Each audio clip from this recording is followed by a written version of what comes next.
tardes, jóvenes. Buenas tardes. Buenas tardes. Bienvenidos a este encuentro con el saber y de intercambio educativo en la Cátedra de Libros Históricos 2. Vamos a comenzar entonces, primeramente, haciendo un barrido sobre el libro histórico 1. El libro histórico 1 comienza con un hombre que lleva el nombre de Josué. Su nombre se traduce, ¿verdad?, del hebreo Yahshua o Yahshua, que lo que significa sencillamente salvación de Dios o salvación del Señor. Y que es precisamente lo que vamos a ver continuamente en este libro, que es un libro de batallas donde Dios continuamente va a salvar a través de un ejército y un hombre que está liderizando. ¿Cómo comienza el libro? El libro comienza hablándonos de una conquista. El pueblo de Israel está en los llanos de Moab, a punto de entrar en la tierra prometida. Y Dios le ha dicho a Josué, que es el líder y caudillo militar que ha sido delegado después de la muerte de Moisés. Comienza el capítulo 1 que dice: aconteció que después de la muerte de Moisés, siervo de Jehová, que Dios dijo a Josué: ahora levántate tú y pasa junto con este pueblo del Jordán a la tierra que yo te di en promesa. Yo se las doy como se lo prometí a su padre Abraham, Isaac y Jacob. Entonces, lo primero que vemos es que la intención de Dios es que el pueblo conquistara, entrar en ese territorio. Pero para entrar en ese territorio, primero debería haber una preparación. Cada vez que nosotros queremos conquistar, lograr algo, debemos prepararnos. Si usted quiere llegar a un lugar y posicionarse como el primer lugar, usted tiene que prepararse para ese primer lugar. Y lo primero que hace el pueblo precisamente es prepararse. ¿Cómo se va a preparar? Se va a preparar militarmente, se va a preparar emocionalmente, se va a preparar socialmente y se va a preparar espiritualmente. ¿Cómo sabemos que se preparó espiritualmente? Porque dice que de nuevo tuvieron que circuncidar al pueblo. Esa era la parte espiritual, la parte religiosa. Dice que hicieron ahí una Pascua y comieron panes delante del Señor. Entonces ahí vemos una tipología de santificación. Dice que durante esos 3 días de la circuncisión, obviamente ningún varón podía tener relaciones sexuales. Entonces sus vasos estaban consagrados al Señor. Dice que levantaron unos monumentos o unas piedras como señal del pacto. ¿Qué está diciendo de allí? Que estaban de nuevo renovando el pacto. Entonces, ¿cómo comienza la conquista? Con unos preparativos en la parte espiritual, en la parte moral, en la parte social y por supuesto en la parte militar. Una vez preparado, entonces vienen unos lineamientos. Todo líder que quiera alcanzar el éxito debe seguir lineamientos, debe seguir ciertas ordenanzas que están establecidas.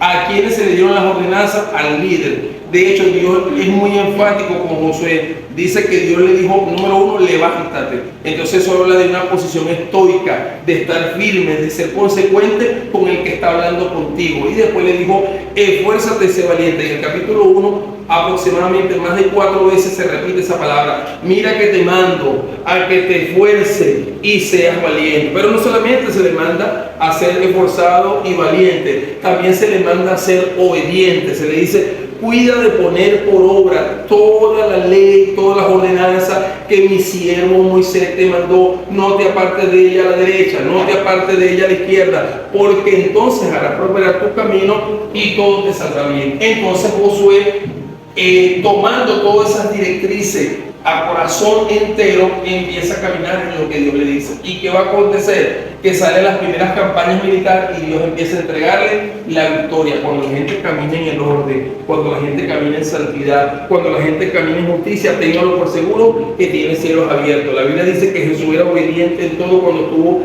aquí en la tierra. Incluso Jesús no tenía pecado, y cuando Juan el Bautista está ministrando con autoridad, dice que Jesús fue movido por el Espíritu, va al desierto y va a ser bautizado por Juan, ¿verdad que sí? Y él no necesitaba el bautismo porque él era un hombre santo sin pecado conforme al diseño divino, pero él le dijo a Juan, es necesario que cumplamos toda justicia. Y dice que cuando Jesús iba en esa dirección de obediencia, los cielos le fueron abiertos y una voz del cielo decía, este es mi hijo amado en quien tengo complacencia. Cuando usted y yo caminamos en los dictámenes de Dios, usted y yo vamos a tener cielos abiertos para emprender cualquier proyecto, cualquier tarea, y la mano de Dios va a estar con nosotros. Entonces la primera campaña de Josué son un éxito total, hasta que llega un momento que trae algo que Dios no dijo. Dios le dijo, no roben, no escondan, no tomen cosas que no les pertenecen. ¿Qué hizo el pueblo de Israel? Tomó el anatema, hizo 3 pecados. Dice, miró, ahí está la codicia, tomó, ahí está la codicia, y escondió 3 pecados. Miró, tomó y escondió, ¿verdad? Robó, hurtó. ¿Qué tomó? Un manto babilónico. ¿Qué tomó? Unas monedas de plata y unas monedas de oro. Entonces ¿Qué representa el manto babilónico? Una cultura de velo, algo que está vedado, oscuridad y tinieblas. Tomaron tinieblas sobre su vida. ¿Qué se hacía con el oro? Con el oro se hacían dioses. Entonces, ¿qué estaban haciendo ellos? Cayendo sin darse cuenta en idolatría. Entonces, vemos otra consecuencia allí. Y por supuesto, está la mentira, obviamente, allí. Van a la guerra contra un pueblo pequeño, que solamente tiene 3.000 habitantes. Cuando van a son derrotados. La Biblia dice, no nos ha dado Dios espíritu de cobardía, sino que nos ha dado Dios espíritu de poder y dominio propio. Pero como ahora Dios no estaba con ellos, el respaldo de Dios se apartó y tuvieron temor. Cuando fueron a la guerra, por eso fueron vencidos. Entonces, por eso llamamos a esto éxitos y fracasos. Por eso Josué lo tomó muy profundamente de no apartarse. José supervisa en el pueblo, todo líder tiene que revisar en el pueblo qué está mal y qué está bien. Él consigue lo que está mal y alguien puede decir, oye, pero parece que fue cruel esa forma como es destruido Acán. Pero vemos que Acán y su descendencia, ellos sabían el mandamiento, ellos sabían la ordenanza, ellos tenían claro que no podían tomar del anatema. Ya eso lo había escrito Moisés en el libro de Deuteronomio capítulo 7, dice,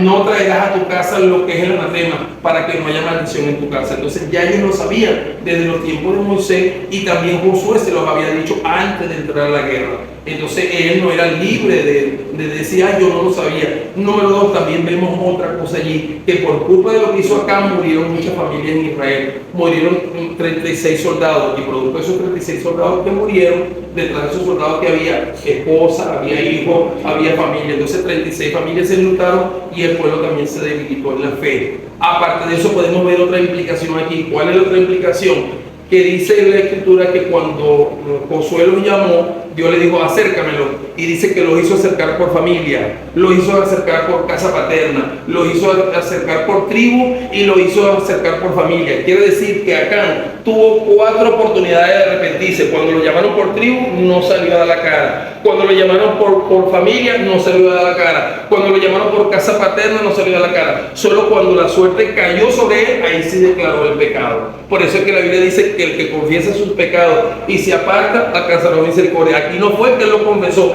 aquí la vida lo arrinconó hasta que, bueno, tuvo que confesar, pero tuvo que pagar un alto precio, lo cual ya era demasiado caro. ¿Qué vemos aquí? Lecciones y enseñanza. Todo líder, para tener victoria, tiene que ver en estos espejos. Nosotros como líderes espirituales tenemos que ver esto y decir, wow, ¿por qué fracasamos? ¿Por qué tuvieron éxito? ¿Qué lección sacamos de allí? Lo mismo nosotros. Termina con un discurso final ¿de quién? De Josué. ¿Cuál es el discurso final de Josué? Él dice, ya yo estoy viejo, porque ya Dios se lo había dicho. Tendría posiblemente 109, 110 años. Y él dice, ya yo estoy viejo, Dios me ha dicho que estoy viejo. Ya no, las fuerzas no son iguales. Todavía queda mucha tierra por conquistar.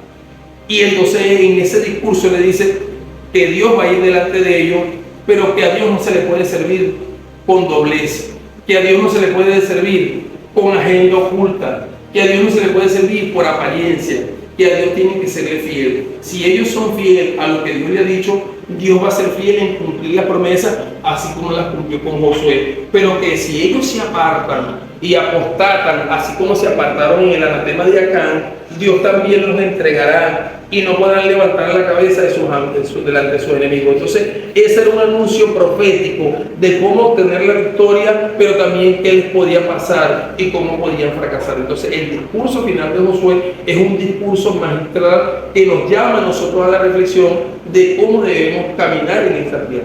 Amén.